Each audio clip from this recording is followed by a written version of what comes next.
Her ser du Ida og Emil. Her ser du gårdmand Jeppe. Gårdmand Jeppe har en gård.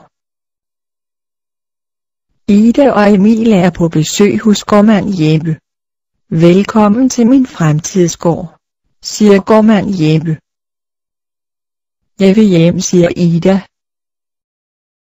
Nej, Ida, jeg vil se den højteknologiske gård, siger Emil. Lad os gå om til engen. Der kan vi finde nogle dyr, der minder lidt om jer, siger gårdmand Jeppe. Se en ko, siger Ida. Hvad siger koen, spørger gårdmand Jeppe. Mor, siger Ida.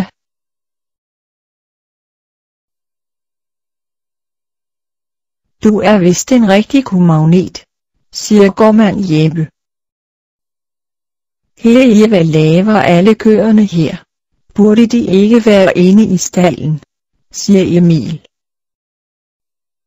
Det er god skik at sætte køerne på marken. Så vil folk hellere købe de produkter, jeg producerer. Det kaldes også økologi. Jeg er klog, siger Jeppe. Jeg er også den heldige ejer af en svinefarm, siger gårdmand Jeppe. Men på grund af kritik er de blevet flyttet herud til naturen. Det er ren økologi, siger gårdmand Jeppe. Så er det godt med økologi. Øf, siger en gris. Her ser jeg min kvægstal. Her er kvæg i en stald, siger gårdmand Jeppe. Hvorfor lever de ikke på marken, siger Emil. Fordi de er kvæg. Det er nemmest for mig, når de bor her.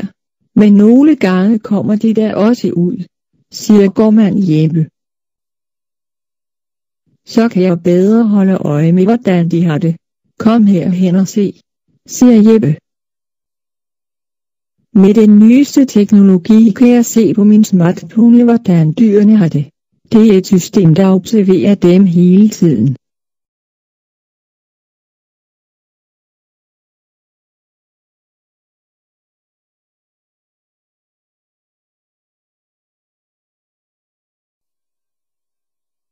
Smartphone siger visse ting.